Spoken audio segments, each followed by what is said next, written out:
Welcome viewers. Today in this session we will discuss the training methodology. Training methodology will be covering the different methods of the training. We have to create a difference between teaching, training and education. When we say training, that means we are training a person to impart certain skills to prepare that person to perform certain specific types of the job. The education is focused on imparting knowledge. Now here is one thing is imparting skills and another component is imparting knowledge. Now training means we are imparting skills, we are preparing a person to perform certain specific kind of the job. So that is the difference, and for this discussion today we have Mr. Thorsten Karp with us. He is a very senior trainer of the Downstream Ballet Academy of Germany. In fact, he has been at IGNOU to conduct the train the trainers programs. It's my immense pleasure to welcome you to our studio. So my first question will be, why to train a trainer? First of all, let me say thank you for having us here, or having me here at IGNOU. It's my great pleasure to be here and to be given a chance to work with these wonderful trainees who are all journalism, or most of them journalism educators from different parts of India. Why train the trainer?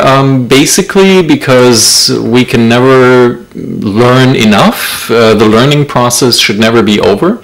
Even once we've graduated from university, for instance, and entered the professional life, we need to keep on updating our knowledge and our skills to keep up with technology, for instance, or to keep up with changes in society. So even as adults, we have to keep learning. But as adults, we learn in a different way than we did as children when we were going to school, when we were 10 years old or 15 years old.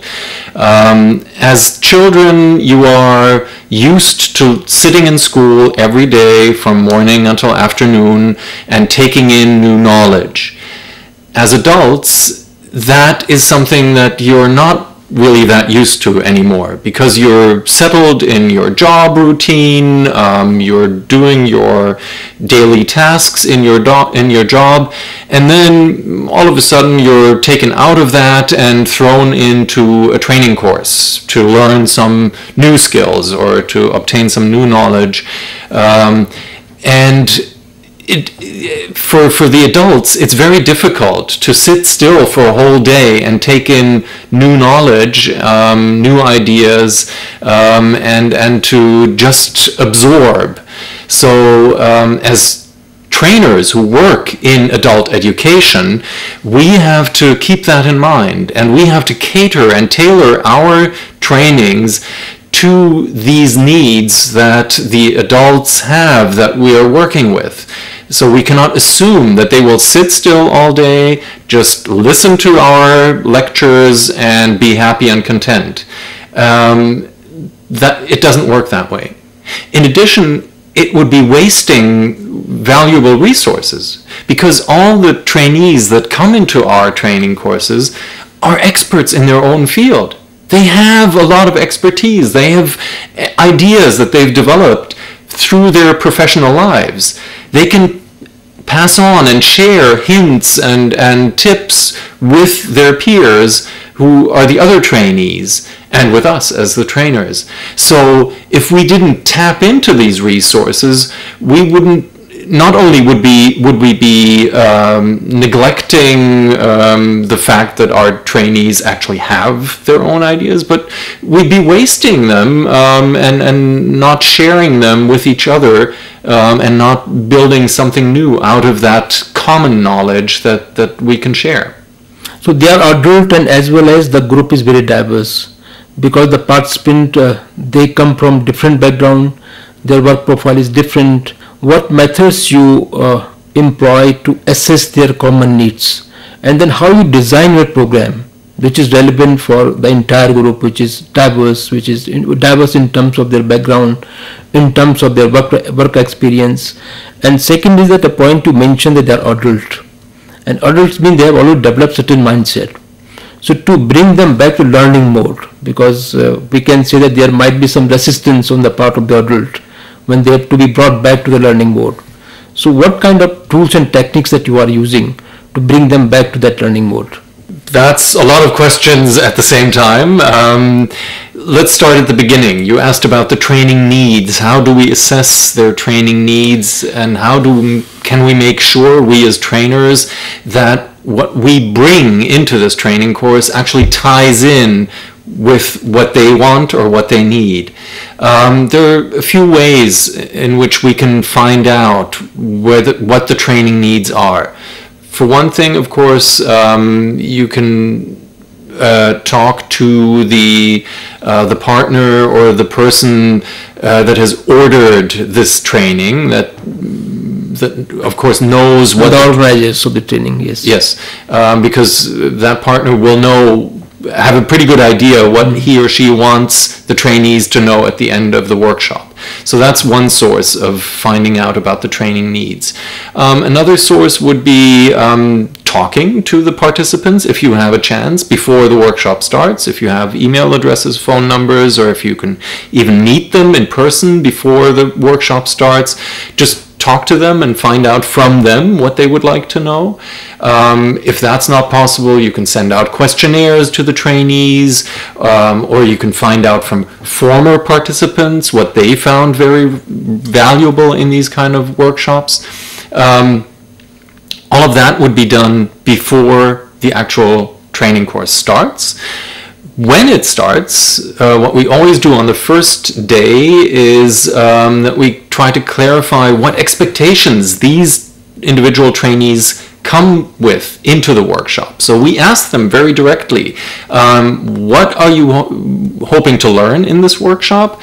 What questions do you have that you definitely want answered within this workshop time? Or what topics do you have that you want us to discuss in this classroom? And that usually gives us as trainers a very good idea whether we're on track with the design or the plan that we have for this workshop. And usually there is some degree of flexibility, so if we see that the trainees emphasize a certain topic, that they're really interested in a certain issue, usually within limitations we can be flexible and try to accommodate that need. Sometimes, however, in that first session, the trainees or some trainees may mention some training needs that are totally out of the question, and that you just cannot accommodate within the given time frame or with this group or in these circumstances. So in that case, you as a trainer have to be honest with them on the first day and say, look, we'd love to do it, but unfortunately that is out. It just isn't possible in this workshop. Maybe we can come back some other time and teach that part or that aspect, but for this group, for this training course, we'll have to stick to what's on the agenda, or we can make slight allowances, but this or that idea that may have been mentioned in that training needs analysis on the first day may be just not realizable. So generally, when you ask them that what are the expectations from the training program, what kind of responses that you get? What are the common responses? Usually they want the training to be very interactive, relevant to their life situation, to their background, their frame of reference. They don't want a lot of theory. They want theory and practice. And they want to have fun as well. And that's a big part of adult learning. You know, you can't just have input for 8 hours every day. There have to be moments where you sit back and laugh or play a game, a short game, or do some physical exercise even, just to break the monotony. And then when you've done that, 5 minutes later, everybody can sit back down and they're fully concentrated again. Do they relate their expectations to their work, nature of their work? Do they relate, that means the kind of work that they are doing? Do they have some expectations that they want to refine and enrich their skills of teaching? Mostly the expectations relate to their jobs or to their work, because that's, after all, the reason why they're in these training courses, you know, to improve their performance in their jobs, to become better journalism trainers or professors, for instance. So usually there is a direct connection to their jobs.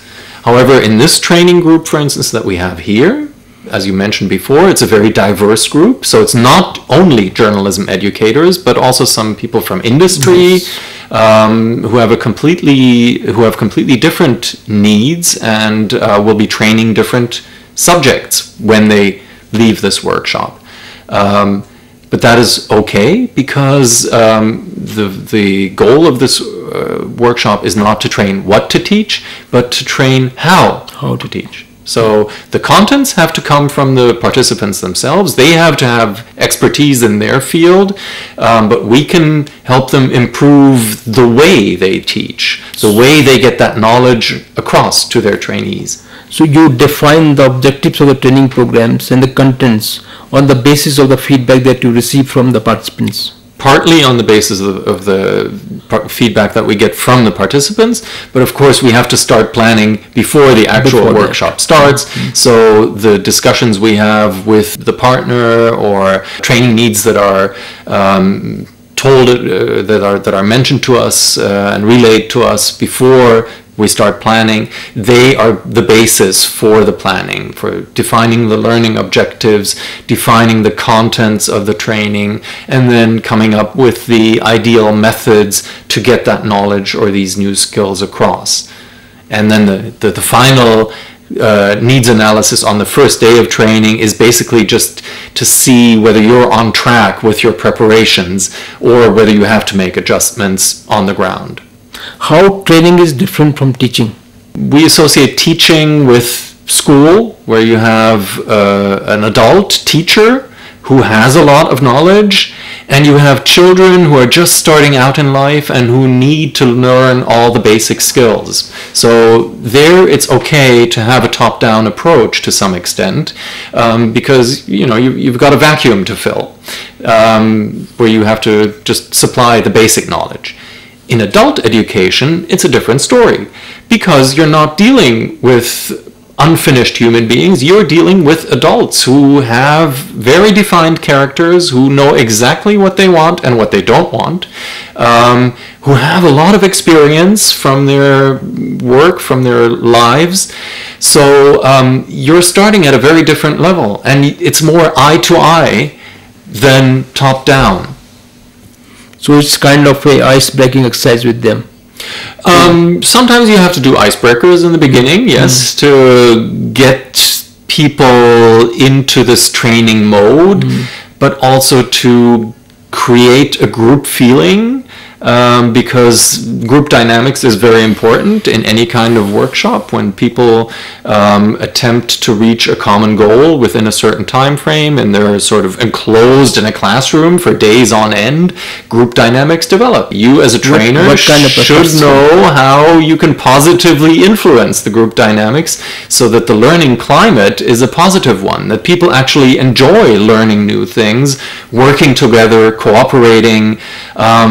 It's not, they should realize, of course, that it's not competition like sometimes it is in their daily jobs. They're not competing against each other. They're here to benefit from one another, to give each other feedback, to learn from each other, to share tips, to pass on hints, things like that. So it's a kind of exercise that to convert them into a community. Yes. Into a group. Yes. Where they are learning from each other also. Right, exactly. And that makes learning much more fun, and it's much more satisfying than if you just have individuals sitting next to each other who are not interested in what is my neighbor doing and who is my neighbor, or if you even have competing individuals, because then that creates a very stressful atmosphere, and it's just not a pleasant learning environment. What are salient features and the key elements of the Train the Trainers program? What we do in the Train the Trainer workshops is basically we take our trainees through what we call the training cycle. The different steps that we as trainers have to take in order to organize any kind of education program, workshop, training, seminar. Starting out with the needs analysis that we've already mentioned. The next step being defining the learning objectives. what do I want my trainees to know at the end of the workshop? What skills do I want them to have at the end of the workshop? Or what new attitude do I want them to have at the end of the workshop? These would be learning objectives that help you as a trainer structure the training and come up with intermediate goals, things that you can reach on your way to achieving the final training goal. The next step in the training cycle would be defining the content that you need to reach those goals. What rules do the trainees have to learn within the training course? What specific skills do they have to learn? Then you could come up with methods on how to get that content into the hearts and the brains of your trainees, which already takes us into the actual workshop itself, the realization. That's the next step in the training cycle. And then we come to the evaluation phase where we as trainers, but also the trainees and the partners, evaluate to what extent that training project was indeed successful, or where we have additional training needs now or advanced training needs now, and then we can start the cycle over again. So it's like a spiral that continuously spirals upward. So this defining these learning objectives, it's a dynamic process. Yes. You keep on changing them in the course of the training program. To some extent, there is flexibility there. Sometimes you realize within a workshop that it won't be possible to reach all the objectives that you've set yourself, be it because things need more time, or because, I don't know, technological problems, whatever, things can always go wrong. So you have to be flexible to some extent. Of course, if you can't reach any of your learning objectives, then maybe you should think again about the design of the workshop, and maybe there's an initial fault in the way you designed or planned this training activity. Training adults is a challenging job. So what kind of tools and techniques that you use to train those experienced people? You're right. Working with trainers is probably the most challenging thing you can do as a trainer, because you're not working with young people just starting out in their jobs. What can you do? Well, first of all, the first thing that you have to try to do is tap into their knowledge and link your training exactly to the point where they need further help or new ideas to keep them moving and make them, enrich them and help them along.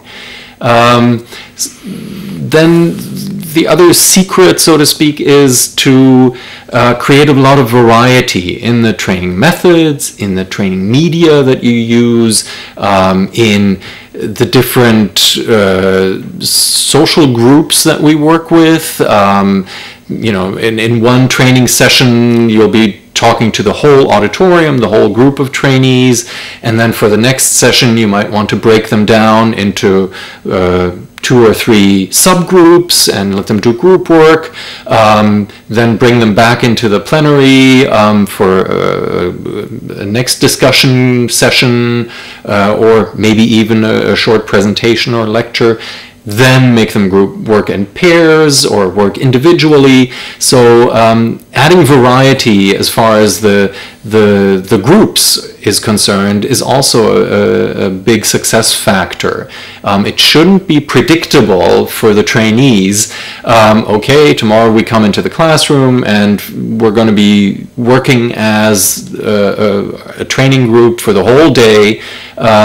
But, there should always be an element of surprise. Oh, it's going to be group work today. We're going to be split up into smaller groups. Or, oh, we're pairing up with just one other member. Wow, that's a different feeling of learning and working again.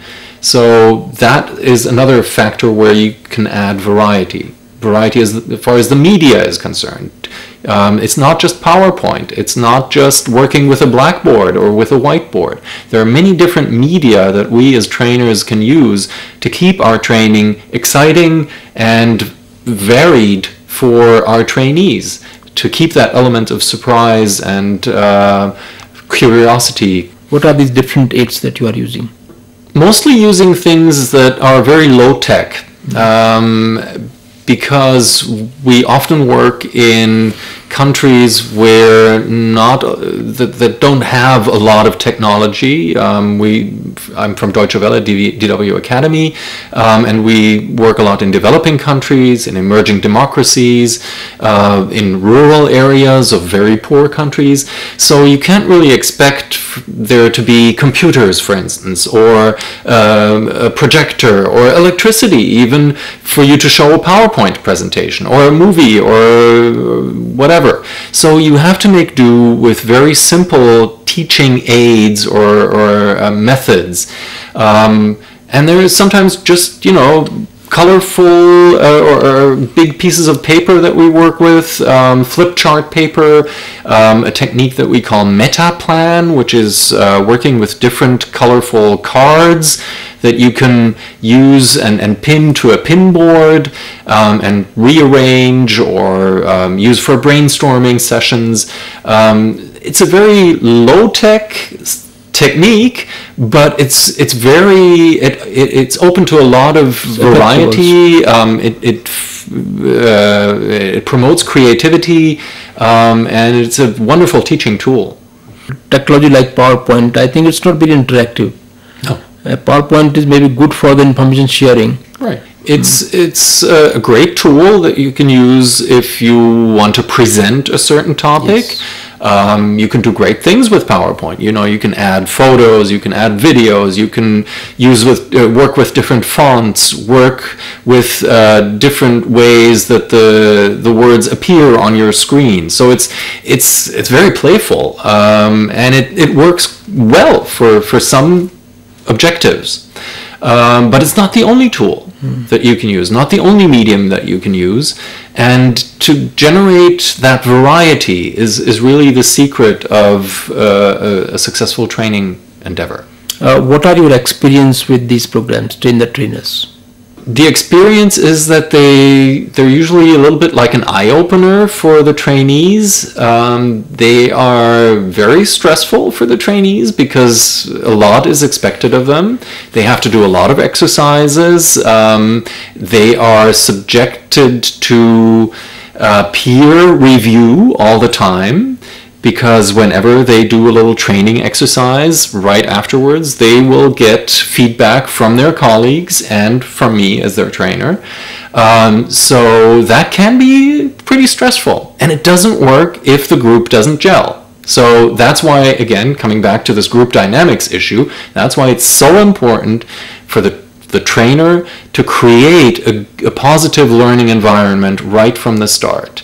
If that's not there, then all they won't be able to take the stress. So it's really challenging for everyone, for the trainer and for the trainees. Now, for example, if you take the professional courses like journalism, I think training matters a lot in that kind of programs. If you are teaching economics and political science, maybe the lecture mode can be effective. But in professional courses, training is, I think, crucial. How do you react to that? What are these streams, disciplines where training is more important as compared to others? Because you have been a journalist, I think, for almost 10 years. Right. Then you shifted to journalism teaching and training. Right. So how do you compare these two words? I worked as a professional journalist for more than 10 years of my life, and then gradually shifted into the training mode because I just enjoy passing on some of the knowledge and some of the ideas that have helped me in my professional career. And working for Deutsche Welle's DW Academy, of course, has the added benefit that I get to work with people from very different cultures in many different countries. So I learn as much as they do on different levels, but I learn a lot about different cultures, different value systems, different life philosophies in different areas of this world, and that I find that very enriching for myself.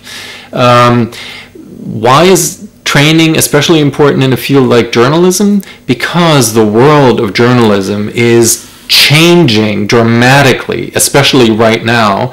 It started with digitalization 10, 15, 20 years ago, when we went from analog tapes and analog films or video cameras to digital media. Meaning that we're recording onto chips now, onto computer chips instead of film or tape. And that, of course, brings a whole new way of working with it for the journalists. It's created this convergence of media for the consumer and for the journalist. So the way we consume information as readers, as TV viewers, as listeners to the radio, that has changed. And also the way the journalists work. There is no longer such a thing as a print journalist or a radio journalist. We have to look across have to look further. Journalists are expected these days to work in, or to be proficient in all media. If you write a text, that may appear in your newspaper, it may appear on your website. Maybe you're expected to turn it into an audio podcast. Your editor-in-chief might expect you to take pictures or take a video when you're out in the field doing your research. So there's that whole, it's opened up new worlds, but also new responsibilities for journalists.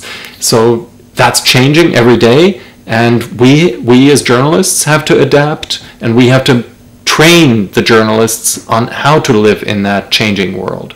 What is your best experience in India? Well, it's been such a rich experience altogether. I mean, I love the food. I love Indian food, so that's been wonderful for me personally. I very much enjoy the hospitality of the people and the friendliness of both of the trainees as well as the hosts. I'm just amazed at the culture and the cultural relics that you can see here in Delhi, but also in other places of India. Thank you very much, Mr. Akar. It was a great pleasure talking to you. Thank you. Thank you. It was my pleasure.